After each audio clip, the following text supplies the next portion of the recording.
damos eco en los gobiernos, principalmente. Quienes se acercan más a nuestras organizaciones son las procuradurías para la defensa de los derechos humanos.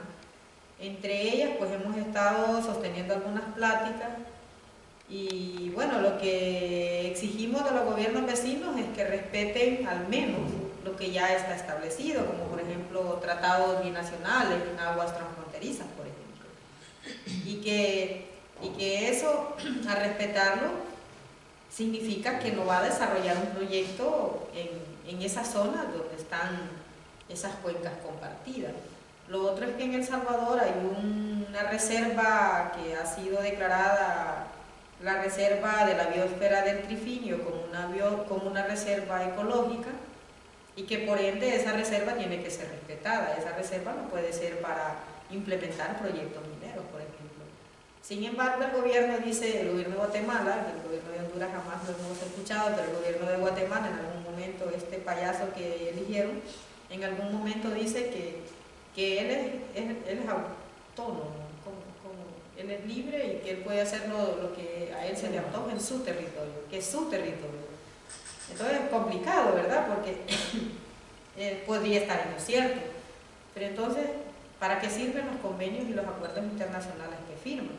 Bueno, que al final quizás tiene más que ver con una voluntad política que con no sé qué tanto al final, al firmar un convenio, eso sea como garantía de que se cumpla o de que lo... Pero bueno, el gobierno de Guatemala, eso es lo que nos ha dicho. En eso nos encontramos, en querer como establecer esas alianzas más a nivel centroamericano para que se respete pues mínimamente esos convenios, esos tratados, esos acuerdos binacionales a los que los gobiernos han sido parte de.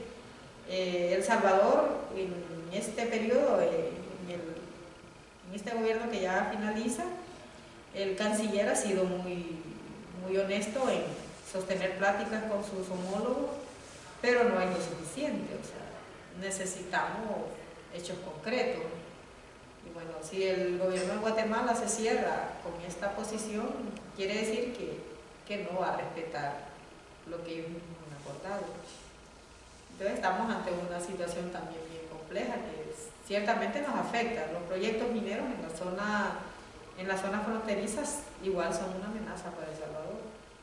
Pero bueno, nuestra lucha en un momento dijimos, vamos a luchar para que en El Salvador se prohíba la minería, para tener como esa autoridad moral, digamos, y exigir a los gobiernos vecinos que cumplan o que por lo menos respeten nuestras fronteras. Pero bueno, esa es una lucha que también estamos embanderando y por eso está un espacio que medianamente va caminando con todas sus dificultades y que lo que les decía, lo más que hemos logrado alcanzar es que las procuradurías para la defensa de los derechos humanos se unan y como que incidan ante el gobierno. Pero bueno, esperamos que nos escuchen, que es lo que más anhelamos, pero que igual también respeten la decisión de los salvadoreños. Bueno, ¿qué tanto lo van a hacer? No lo sabemos. Está como una cuestión muy incierta, ¿no? Sí, es la figura de la Procuraduría de Derechos Humanos que está en los diferentes países centroamericanos, que es un defensor del pueblo, sí que, específico de derechos humanos, y que ha sido como un órgano estatal que sí que a las organizaciones en sus propias estrategias de defensa de derechos humanos, porque al fin y al cabo en estos procesos de amenazas, pues en esta estrategia de lucha y demás, pues han también tenido que tomar su análisis de riesgos y demás y tener sus estrategias de defensa para que esas amenazas y demás no llegaran a su ejecución. Sí que han sido como estas procuradurías como una forma de estrategia a nivel estatal para tener algún reconocimiento y para, aunque se sabe y es conocido que durante muchas épocas pues tanto el poder policial y demás que ha tenido como muchos intereses, o sea, esos poderes económicos han incidido en ese otro tipo de estamentos policiales y demás, ¿no? Pero sí que, y por ahí también un poco compartir las diferentes estrategias de defensa de derechos humanos que han tenido pues, las organizaciones como de El Salvador, Guatemala y Honduras, ¿no? también el trabajo que han hecho durante muchos años con el COPIN de Honduras y demás. Entonces ha sido como otro de los aprendizajes que queda de estos procesos, que muchas veces queda la lucha y demás, pero claro, al final también es una lucha con una estrategia de defensa de la vida, ¿no? Entonces ahí también las organizaciones han tenido que trabajar mucho para que ante esas amenazas puedan seguir trabajando.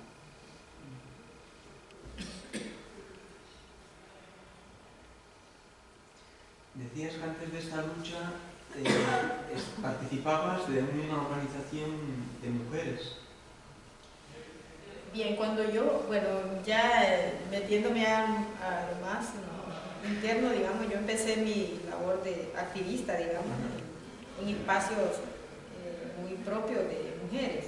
Y bueno, la necesidad surgía porque, claro, dentro de las comunidades comúnmente bueno, en El Salvador, no sé el caso acá, pero dentro de las comunidades quienes llevan, digamos, el control cuando se forman organizaciones siempre son los hombres.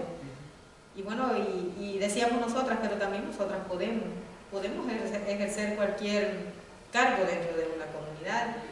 Pero bueno, nos juntábamos y así empecé mi labor de activista, digamos. Que luego cuando aparece esta lucha contra la minería, a mí se me trae de la comunidad y bueno, me asignan la responsabilidad de como en calidad de promotora, digamos, acompañar al equipo técnico de la asociación para organizar las comunidades. Bueno, las comunidades de hecho medianamente tienen alguna organización, nosotros lo que hacíamos era fortalecer un poco esa organización y llevar la información, digamos, compartir la información, esos mínimos conocimientos. Participaban en las dos, tanto en el grupo de mujeres como en el de la comunidad. Como en el de la comunidad, sí. Y bueno, así como creo que se me fue impartiendo algunos mínimos conocimientos en torno a lo que es el tema de la minería, porque igual ese tema era desconocido en El Salvador. Y ya, ¿verdad? Fui captando medianamente algunos conocimientos y transmitía esos conocimientos a las comunidades. Me fui haciendo un tanto replicadora, pero con conciencia. O sea, yo sentía yo siento bueno, no es que sentía, lo siento, que un proyecto minero a quien va a afectar directamente es a nosotras, las mujeres. Claro, hay afectaciones generales, ¿verdad? Pero directamente los proyectos mineros nos afectan. Yo he podido en todo esto que he estado en la lucha ver casos de cómo se afecta directamente a las mujeres. Primero, digamos que el cuerpo de la mujer es utilizado para la prostitución. También el cuerpo de la mujer sufre enfermedades porque donde se instalan los proyectos mineros alrededor lo que crean son prostíbulos, lo que crean aparte de la división social, alcoholismo, drogadicción y todo eso. Entonces, ¿quién más sufre? Si no, bueno, al final la mujer no siempre va a trabajar a la mina, sino es el hombre. Pero el hombre ahí lleva toda la enfermedad. Yo lo he podido ver en algunos lugares donde he visitado, entonces nos afecta directamente al cuerpo de nosotras las mujeres. Pero también entendiendo que bueno, nosotras somos parte de un territorio y si yo no cuido mi cuerpo físico, tampoco podré cuidar ese espacio físico que me permite la vida. O sea, la importancia entonces de entenderme, yo como mujer defiendo este espacio que es mi cuerpo, pero también defiendo este espacio físico que me permite la vida, en donde puedo sembrar, puedo cultivar, puedo tener el agua, ahí tengo la vida. Pero imagínense ustedes, los proyectos mineros al final terminan destruyendo todas esas formas de vida, se llevan hasta nuestras culturas. Es que cuando las minas se instalan, ahí se pierde todo, ahí la gente pues de repente va al cine, les crean que no sé cuántas cosas y se pierde la cultura. Entonces son cuestiones también de cuidado y de defensa de mi cuerpo como espacio físico, pero también de mi cuerpo pertenencia, pero también mi cuerpo como es espacio físico que me permite la vida. Claro, eso lo he ido aprendiendo a partir del tiempo, porque las luchas en América Latina y principalmente en el sur son muchas banderadas o encabezadas por mujeres. Digamos que las mujeres somos las que vamos al frente porque sabemos la importancia que significa tener agua cerca de nuestras casas, tener esa accesibilidad al agua, y también sabemos lo que significa no contar con ese acceso al agua. Entonces, por eso es que al final yo creo que esta lucha contra las transnacionales y contra la implementación de estos proyectos definitivamente tiene un rostro de mujer, porque somos pues quienes más sabemos dónde nos aprieta el problema cuando no tenemos estos bienes, cuando no tenemos acceso a la tierra. Por ejemplo, la minería destruye también la tierra. Es que, bueno, y ciertamente creo que salimos, bueno, El Salvador salió en un momento oportuno, porque lo que pasa en otros lugares, como en Guatemala y Honduras y en otros países donde hacen resistencia, por ejemplo el video que veíamos anteriormente, es que cuando se instalan los proyectos, las empresas mineras, definitivamente ponemos nuestro cuerpo como barrera, es nuestro cuerpo. En cambio en El Salvador sentimos que llegamos en un momento en el que todavía las empresas no se habían instalado. Tuvimos como esa, ¿cómo se llama?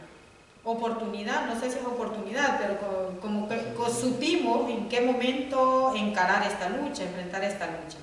Porque si ellas hubieran obtenido los permisos de explotación, seguramente les hubiera importado lo que las comunidades dijeran, lo que las comunidades hicieran para que no se desarrollaran los proyectos.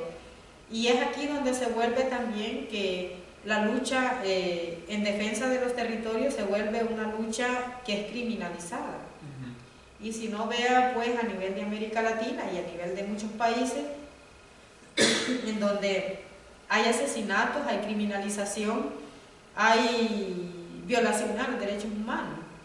O sea, si el tema se vuelve tan complejo que nosotros, bueno, lo que les comentaba, el caso de los asesinatos, pero el caso más ejemplarizante en Honduras, por ejemplo, Berta Cáceres. Berta estaba luchando contra una represa en un río, que es un río divino, yo le conozco, es un río como hermoso, que viene de la montaña.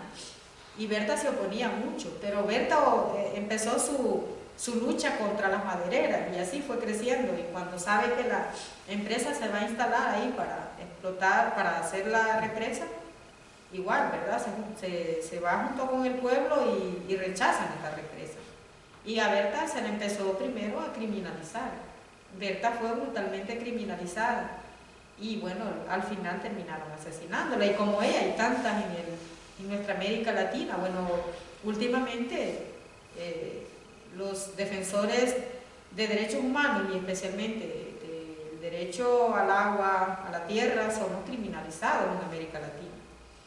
Creemos que esa es una situación también que tiene que preocupar a países como estos, porque al final imagínense que las empresas que se instalan en nuestros países ni siquiera son locales, porque los poderes locales aprovechan una mínima parte, pero la gran riqueza se la traen los países que, por ejemplo, las empresas que hay en América Latina, en su mayoría son canadienses, europeas, chinas, que yo digo siempre, nos venden en la idea de que las empresas chinas son más respetativas al medio ambiente, pero no es cierto, son destructoras igual.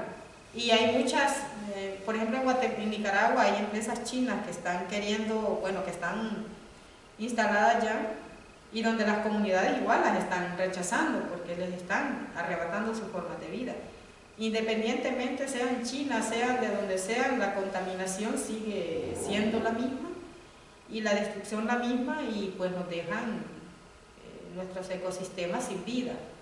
¿Y eso qué significa? Más migración, más empobrecimiento, Ciertamente nuestra gente huye de nuestros países, tanto por la violencia, que es un tema muy fuerte, la violencia digamos,